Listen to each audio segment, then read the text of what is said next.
Disclaimer, I am not an HVAC tech, and I may say that 10 more times doing this, but I have the service manual. I'm going to fix it, I think.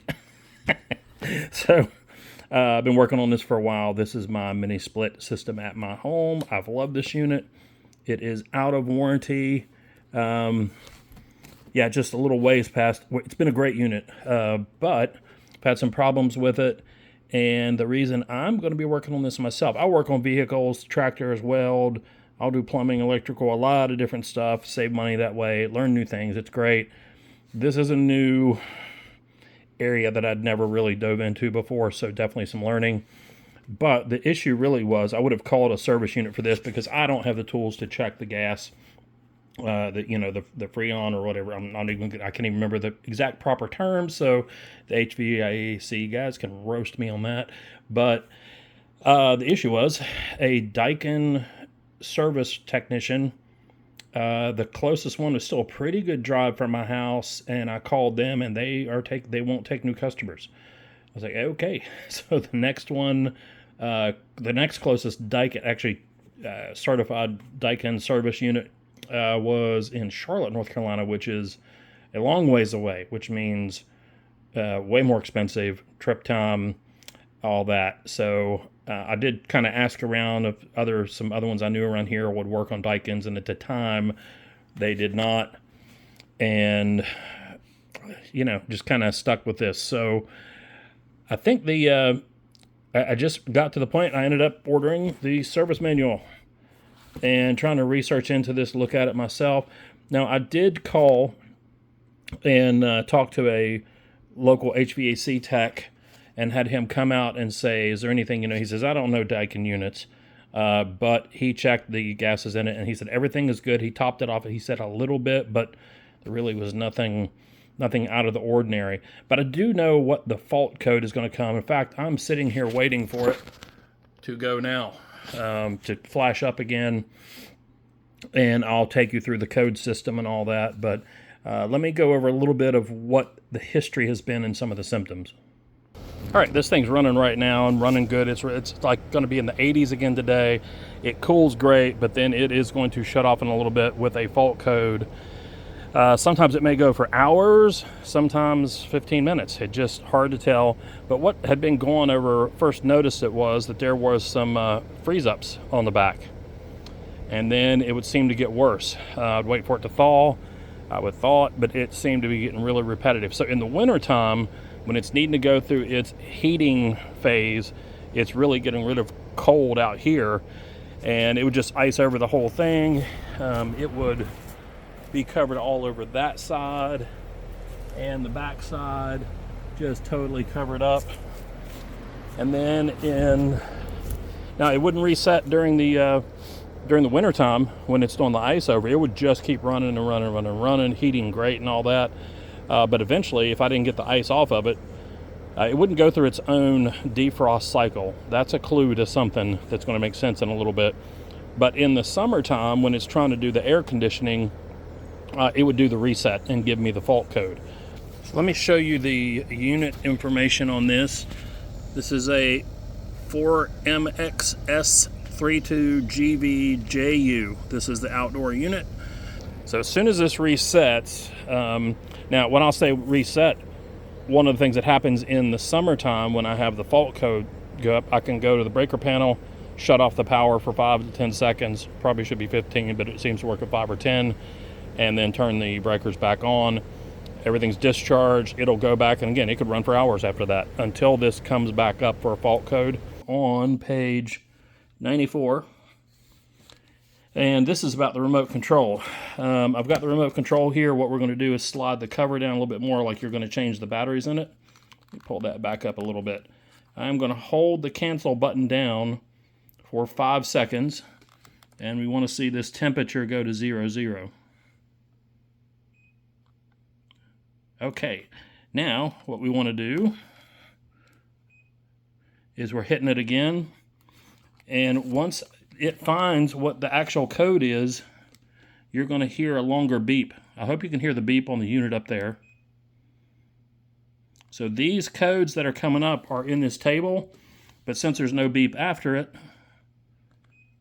that is not the fault code. If you hear a pitter patter, that's the cat running by. She does not like when I have undivided attention on a project. There's quite a few codes. Just going to have to keep going through. I know which one it's going to be. Oh, did you hear that beep? That was a long beep up on the unit. So it is J3. So if we look at J3, we are looking at number 20. All right, let's go see what that is. All right, I am over on page 100. And I want to look down through here for J3. And right here, discharge pipe thermistor or related abnormality. Now I want you to note that right above that is another one called outdoor temperature thermistor or related abnormality. We did not get an error code on that, but there is something related to that we're going to find here in a little bit. But J3, discharge pipe thermistor or related anomaly or abnormality. Or something else I want to point out, that if you work on vehicles, one thing you'll find similar here is just like OBD codes, U's, P's, things like that, P3100, whatever you may have on a vehicle code. There's the same code system for these Daikin units. And when I went out to the outside, I'll put over top the picture of the outdoor unit LEDs. Now, one thing, it seemed kind of odd. I don't really like the labeling here. The on for one of these LEDs on the outside unit is actually not filled in and has a little light, kind of things raying out from it. And black is off. And then this is blinking. So one of the things I didn't, well, if you see that, see right there, that's from a blister from getting aggressive with a mulching rake, moving some mulch around. But kind of wish I was opposite. Like this seems like it'd be more on, but we do have the little things coming out. But once you see the thing out there, you'll notice that actually, as I finally ended up referring to, I thought maybe, is this backwards? Because I've got number 1 and number 2 on and number 3 and 4 off. But it turns out that's normal with the shut off from that. So not an issue when the thing's going on. But if we look at these codes, anything that starts with a U, like the U2, U7, that is part of the communication and system faults. Let's see if we can find an A. Is there an A in here? I don't see the A. Maybe it's after the went. But A's are indoor faults. Starts with an E and an L. That is a compressor and protection fault. Anything that starts with a J or a C, which ours was a J3, that is something to do with a thermistor failure. So I think it's time. Now, I just had the AC unit back on. I re-tripped the breaker. I'm burning up. It's really hot today, but it's time to shut the power off. Go out there. I've already taken the cover off the main service side of the unit, and we'll get to looking at that out there. All right, the sun's going to be creeping on me a little bit, like it's getting close. Soon we'll be in the sun, and it's going to be hot out here doing this. But in general, let's look at a couple things. I want to clean this out some. This is part of the harness that we're going to replace. You can see where it's plugged in up there. And there are 2 thermistors on this. This one is plugged in just right here, reading that temperature. You've got an outdoor thermistor in this part right here. Kind of hard to see. Running over to that. So first, I'm going to go confirm that the values to check these resistors or these thermistors out in the shop. I'm just going to go check the values real quick. Run some back probes or front probes through there and seeing if the values agree with that in the book, and then I'll check the ones here. Just another level of confirming what I think is going on here.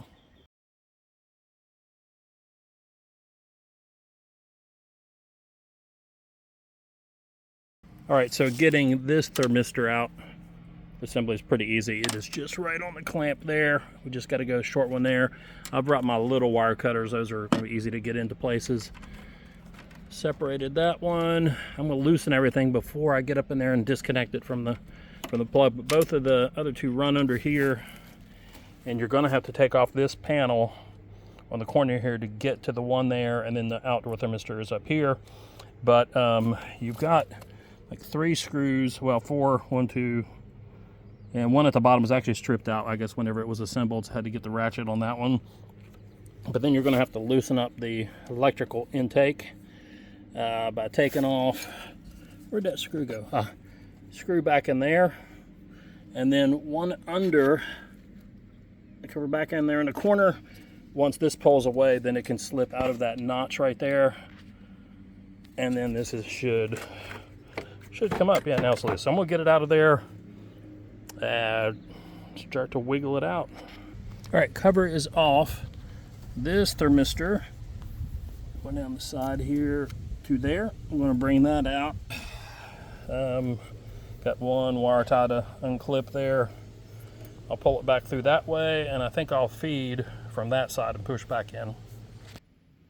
And I'm going to do my best to describe in layman's terms, in my level of understanding, what this thermistor is. It is a combination of the words thermal and resistance. So we're really using electrical resistance to determine what the temperature is. Now, there's a lot of other products in the world. I mean, like in some fire alarm systems, there are heat detectors that use bimetallic, where one metal expands and contracts at different than the second metal that's in the sensor, and that helps it tell that there's a temperature change and sets the alarm. There's all kinds of ways of telling temperature, but these are very sensitive and they respond very quickly to temperature. So let me describe what these Daikin type actually are called. All right, so these Daikin type are called NTCs, or negative temperature coefficient thermistors. So what happens is, as the temperature increases, the ohms decrease. If the temperature goes down, the ohms increase. So we need to get a chart to start figuring out, well, if I get some ohms reading, or actually kilo ohms readings on this thermistor back here, what are we looking at? What temperature is it? So here's a little bit of reference for that. On the left there, we're seeing that these are, I'm not used to really drawing the ohms symbol for anything, but that's kilo ohms column. So if we get 8.2 kilo ohms, we've got 122 degrees Fahrenheit or 50 degrees Celsius, and on down through up to 30. I mean, it goes all wide. Now, there are different types. There are 10,000 kilo ohm or whatever you want, and 20,000. There's all kinds of different ones, so you have to know which table to go to, but this is from the correct reference table for Daikin. So let's start looking at these 2 main thermistors and see what the readings are. All right, so I've got this set on ohms, and it's reading in kilo ohms right now because it's sensing it. I do have a couple of connections going so that we are front probing the different ones, but this number you see is going to change rapidly. I'll show that again in a second, but that has been hooked up for each one of these thermistors, and on this one, immediately after this one and the next one, this one read 17.35 kilo ohms, which comes out to 78.8 degrees Fahrenheit. So if we have the same type of thermistor, it should read the same because it's the same temperature, but it does not. So this one was reading 16.01, which means around 86 degrees Fahrenheit. So you've actually got a 7-degree difference there or so, 7.2 degrees. And so these values change very quickly as the resistance changes. And when you see the difference between these two, they should read the same. But when you start going through the troubleshooting chart, errors displayed, and this even refers to somewhere in here, to the J3 value. Where did it go? Yeah, right there. J3 error. When I go through this and go down, check the thermistor resistance value. Is it normal? Well, no, because we have 2 different ones. Replace defective one or the following of those. So yeah, that's what our problem is. In fact, there was another chart that I found in here, and I'll see if I can spot it again, but it actually explained that these values have to be within X amount of degrees of each other, or it's going to throw the J3 error code. So let me show you one more thing before we get to putting the new harness back in. All right, so I'm going to show you this. I've got it set on still in kilo ohms. Here in a second, I'm going to touch this thermistor. I want you to watch how fast this changes. Now, you'll see it change in here just out of just minute changes in temperature that are actually happening here. So let me touch it. And you see that rapid movement of the kilo ohms? So if the kiloohms are decreasing, and it's a negative temperature coefficient thing, then the temperature is going up because I'm touching it. But man, it responds very quickly. All right, good news. I decided to just go, before I put stuff back in place, just in case something else had happened, I went and turned the unit back on and sat in the air conditioning for 2 or 3 hours maybe, doing some other things, and we haven't had a reset. And usually the setting I have it in there and all of them on, all that, I usually would have had a reset by now, so I think we're going to be okay. So I'm going to go back in, turn the unit off, turn off the electricity, because all this stuff here is live. Just let it all discharge for a little while, but I'm going to clean this up a little bit. The gunk down in the bottom, collected up in the tray down there, around the back of the unit. A little bit of debris, but you know what? It's really not that dirty in the coils. It's very clean. I'm going to see if I can straighten a couple of these coils. And after I do that, I'll put this baby back together.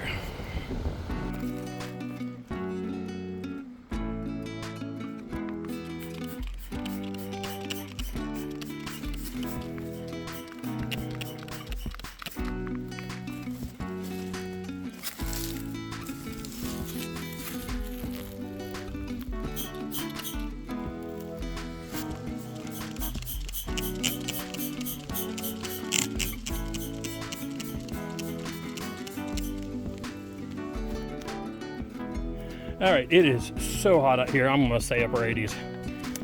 But got the coil clean, it's rinsed off, and I'll still wipe up a little bit of cobweb there, but I don't want to spray this down in this area. But this corner piece right here, absolute pain to get back in.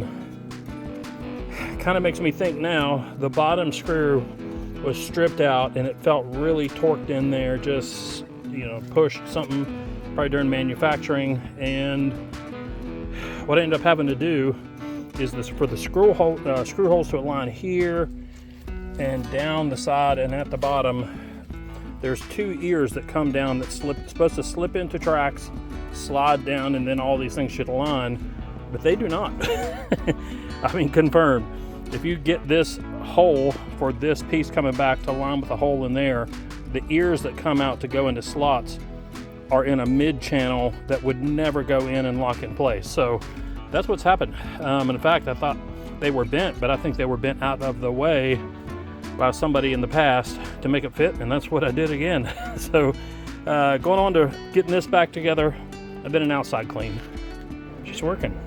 I'm not going to post the video until I confirm after a couple days that anything truly is different. I feel like it is. It went way longer running before the fault would appear. It's not appeared again, but I've got it all washed up, put back together, and yeah, all the algae. I used some stuff called RMR. That is what I just sprayed on the outside, not on the coils. I've got some coil cleaner for that I showed earlier. But boy, if you get algae stains, brown ones, green, any of that kind of stuff like that, oh man, I've used it in the bathroom. We'll get some moisture in one corner. On this, you can see it just starting to eat it up right away. It's not just bleaching it or discoloring it, but it came off with simple rubs and then sprayed it right off. So cleaned it up really good. I couldn't quite get all the grill clean. There's still some gunk there on fins, but the air was already blowing out, so I couldn't really let it sit there long before it's blowing it off. But we're just gonna wait, see if this thing goes for several more hours, and then if I post this, then that harness was good, and I'll put some other information up, actually that part number for the harness, and maybe a couple of the diagrams, link to the manual, all those kind of things. But cross your fingers. I've got to go handle some other stuff here in the next few days. Happy to get this done. But y'all have a blessed day. I hope to see you somewhere around.